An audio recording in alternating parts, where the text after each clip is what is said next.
Assalamualaikum warahmatullahi wabarakatuh. Bismillahirrahmanirrahim.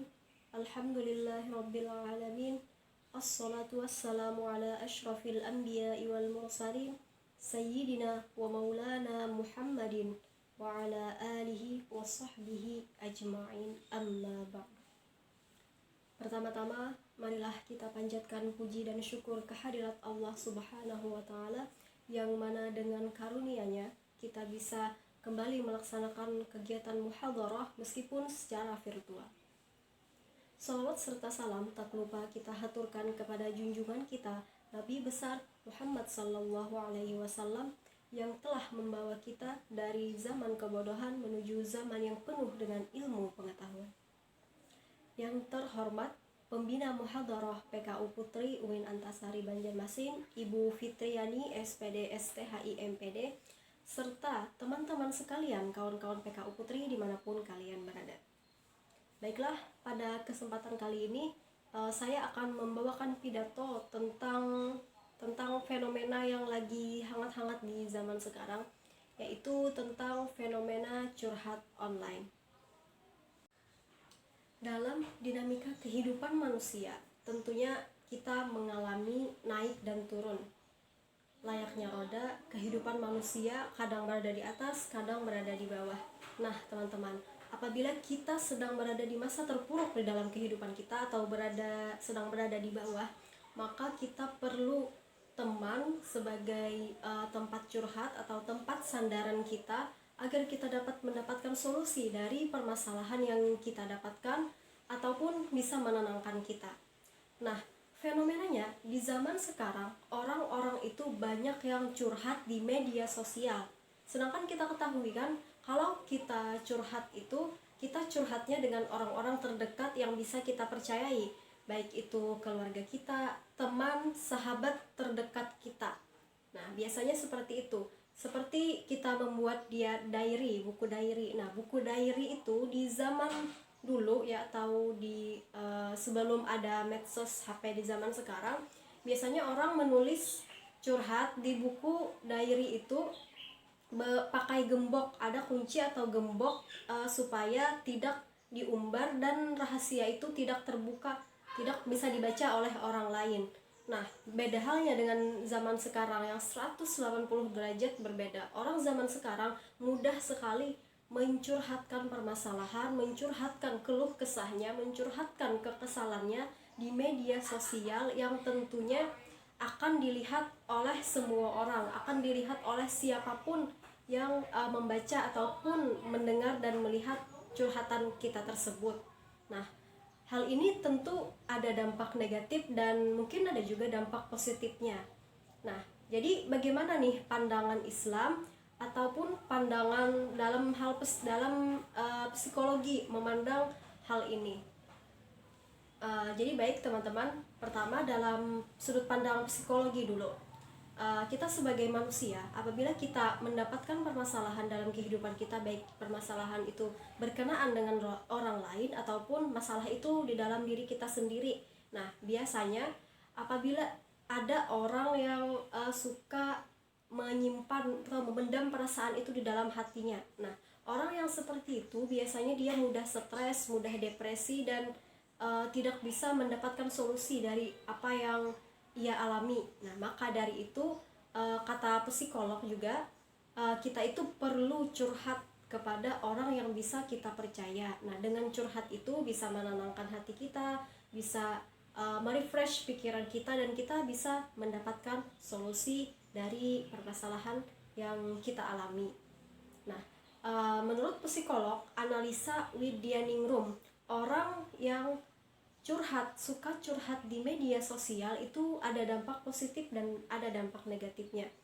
Dampak positifnya, orang yang curhat di media sosial dia mudah mengungkapkan segala hal yang ada di dalam hatinya di media sosial, karena media sosial itu sifatnya tidak terbatas. Nah, namun orang yang curhat di media sosial itu akan mendapatkan manfaat apabila orang yang mendengarkan nih, kita yang memberikan komentar ataupun orang yang mendengarkan mengomen postingan curhatan tersebut juga memberikan impact positif kepada kita, maka kita akan mendapatkan ketenangan. Nah, itu ada timbal baliknya di situ. Namun kalau orang yang merespon kita, para followers kita atau teman-teman kita di media sosial itu malah memberikan respon yang negatif atau nyinyir istilahnya kepada kita, justru hal itu akan menjadikan beban hidup kita semakin banyak, dan kita akan menjadi semakin stres karena media sosial tidak bisa memberikan solusi kepada kita.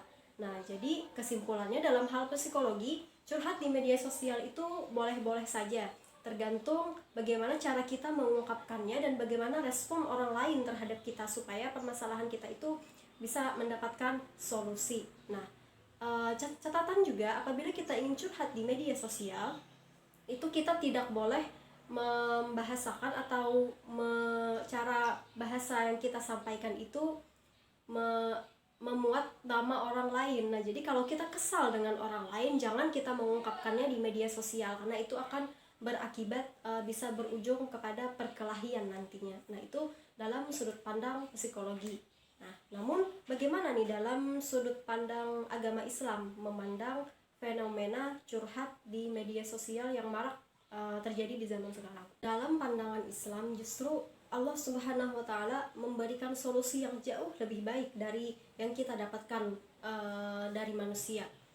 Salah satu tanda tingginya tauhid atau keyakinan seseorang adalah apabila kita selalu menyandarkan apapun di dalam kehidupan kita, baik itu musibah, kesenangan, maupun cobaan dalam kehidupan kita, itu selalu kita sandarkan kepada Allah Subhanahu wa Ta'ala.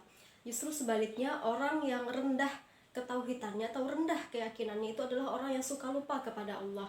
Nah, jadi kita hendaknya dalam hidup kita memprioritaskan Allah Subhanahu wa Ta'ala, baik itu dalam keadaan senang maupun dalam keadaan susah. Utamanya apabila kita mendapatkan musibah atau mendapatkan problem dalam kehidupan kita, hendaklah kita utamakan curhat kepada Allah terlebih dahulu sebelum kita curhat kepada orang lain, apalagi curhat di media sosial yang dilihat oleh banyak orang.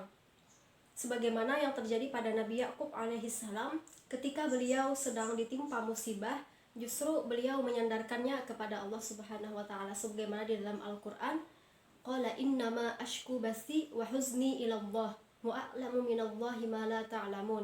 Sesungguhnya, kata Nabi Yakub, aku menyandarkan segala kesedihanku itu hanya kepada Allah, dan sungguhnya Allah itu maha mengetahui daripada kita. Allah lebih mengetahui daripada kalian. Nah, seperti itu. Di dalam tuntunan Islam juga Allah memerintahkan kita untuk kita itu bertanya kepada orang yang lebih tahu. Nah, misalkan kita sedang mengalami kesulitan hidup terhadap baik itu dalam masalah keluarga, dalam masalah bisnis dan lain sebagainya, kita curhatkanlah itu kepada orang yang lebih tahu.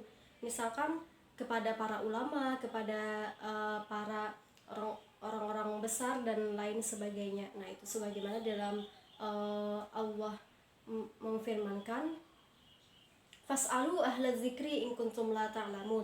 Maka tanyakanlah kepada orang yang ahlinya atau ahli ilmu apabila kalian tidak mengetahui. Nah, misalkan kita sedang ada masalah di dalam keluarga, sedang ada problem di dalam rumah tangga, tanyakan kepada ulama, tanyakan kepada orang-orang yang berilmu bagaimana supaya kita mendapatkan solusi yang terbaik dan sesuai dengan tuntunan agama Islam.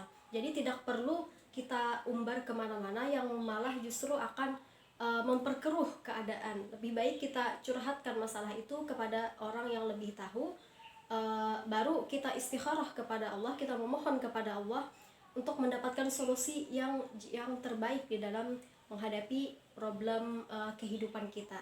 Nah, mungkin itu saja yang bisa saya sampaikan. Kesimpulan yang dapat kita ambil adalah fenomena curhat online sangat marak di zaman sekarang. Nah, di dalam pandangan psikologi, hal itu boleh saja dilakukan. Namun, supaya menghindari dampak negatifnya, kita harus memilah dengan benar bagaimana bahasa yang kita ungkapkan di media sosial, dan respon dari orang lain tentunya harus kita perhatikan. Jangan sampai respon dari orang lain malah membuat kita semakin terpuruk. Nah, kalau di dalam pandangan Islam, Allah justru memberikan solusi yang jauh lebih baik, yaitu kita bertanya kepada orang yang lebih tahu, kita tanyakan problem kita kepada para ulama, dan kita berserah diri kepada Allah agar mendapatkan solusi yang terbaik di dalam kehidupan kita. Sekian dari saya, semoga di antara teman-teman apabila ada yang sedang galau atau mendapatkan masalah, langsunglah curhatkan itu kepada Allah Subhanahu wa taala, dan curhatkan hal tersebut kepada orang-orang terdekat kalian, orang-orang yang bisa kalian percaya, dan orang-orang yang ahli dan dapat memberikan solusi. Saya doakan semoga semua kehidupan kalian dimudahkan oleh Allah Subhanahu wa taala dan diberikan kelancaran. Sekian, billahi taufik wal hidayah. Wassalamualaikum warahmatullahi wabarakatuh.